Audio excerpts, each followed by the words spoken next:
Hoje é 16 de setembro, comemoramos São Cornélio, Papa, e São Cipriano, Bispo.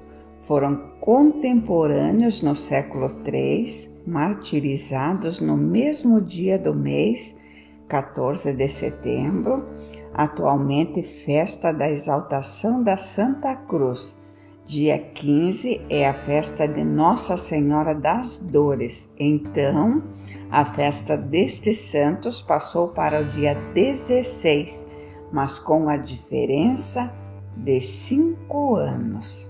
Cornélio, de origem romana, foi eleito Papa em 251. Após 22 meses de vacância do cargo, por causa da violenta perseguição do imperador Décio aos cristãos, não havia possibilidade de reunião do clero para se fazer uma eleição.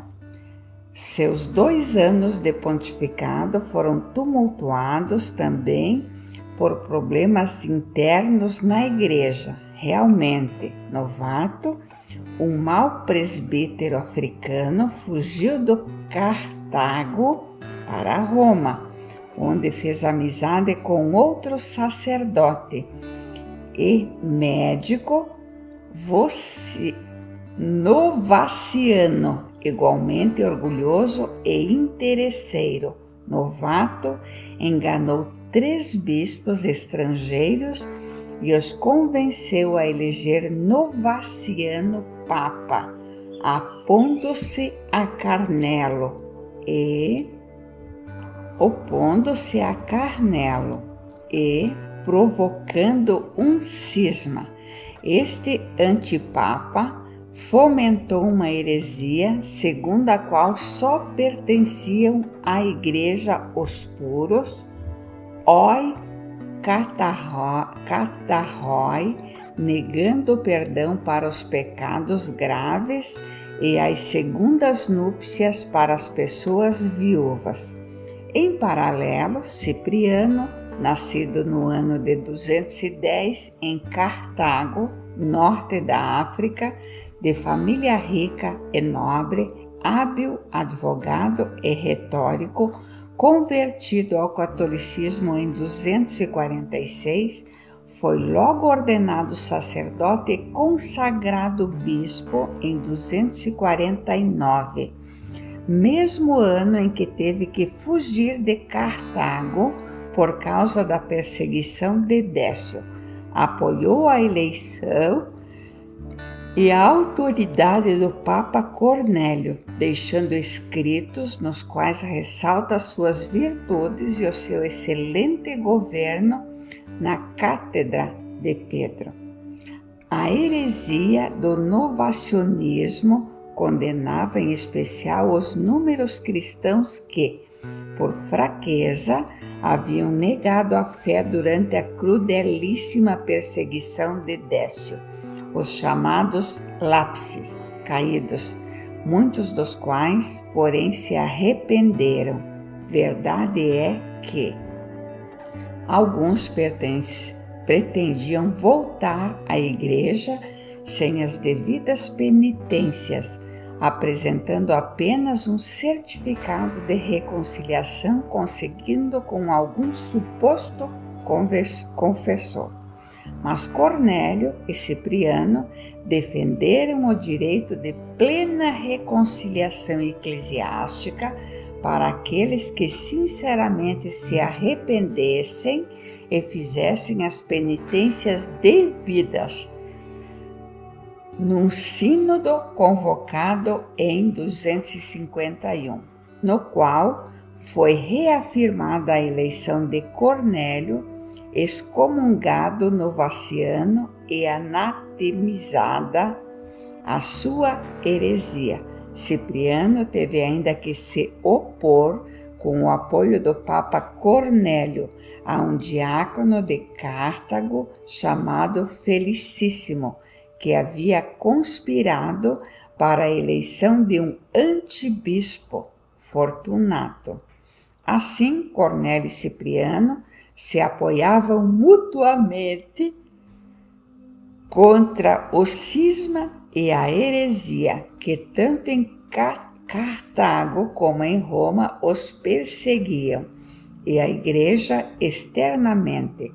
O novo imperador Galo iniciou a 8ª perseguição aos cristãos em 252, durante o qual Cornélio foi exilado em Centumcellae, atual Civitavecchia, aonde foi decapitado em 253. Mais tarde, em 258, na perseguição promovida agora pelo imperador Valeriano, Cipriano foi preso e condenado.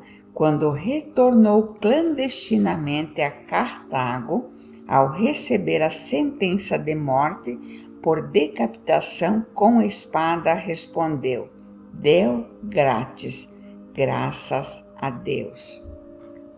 São Cipriano deixou numerosos escritos doutrinais sobre dogma, moral, asceticismo e disciplina eclesiástica, além de 81 cartas.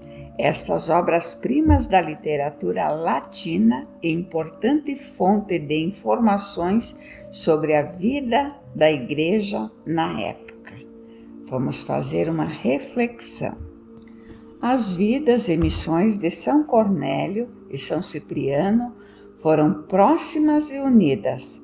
Nem belo testemunho de amor pela causa comum de Cristo e da Igreja, e por isso os seus nomes também estão unidos no cânon das missas solenes. O amor a Deus e ao próximo sempre nos unem, pois sua base é a nossa mesma filiação divina, a essência do que somos por origem e ao que somos chamados a ser em plenitude no paraíso celeste. Como igreja, corpo místico de Cristo, somos membros de um organismo vivo no qual cada um precisa ajudar o outro a combater e superar os problemas internos e externos. Para a saúde geral, aos membros acaso doentes, é preciso o cuidado da cura e assim jamais pode ser negado a ninguém sinceramente arrependido o perdão dos pecados. Este aspecto do novacionismo revela uma hipocrisia monstruosa que nada mais é do que a manifestação da soberba dos que pretendem ser essencialmente superiores aos irmãos. Soberba esta ainda tão comum na realidade humana, incluindo tantos e tantos católicos. Haja visto os incontáveis casos de vaidades medíocres entre os que, sem ao menos terem conhecimento suficiente, provocam divisões artificiais a respeito de espiritualidade diferentes, mas perfeitamente válidas, na medida em que não sofrem distorções. Por exemplo, a respeito da liturgia. Enquanto isso, o diabo, cujo nome significa divisão, sorri e mais prontamente afasta os fiéis de Deus, pois o que está desunido é mais facilmente conquistado. E as perseguições externas recrudescem cada vez mais na área cultural, social, política, etc., em pressões dia a dia maiores. A promessa de Cristo é de que as portas do inferno não prevalecerão sobre ela, a igreja. Mateus 16, 18. Mas nem por isso podem os católicos negligenciar o seu compromisso de comunhão com Cristo, por Cristo e para Cristo. O combate ao cisma e às heresias são tão atuais hoje como no século III, e a vitória só virá na unidade da oração e da vivência da caridade. Vamos juntos fazer a oração?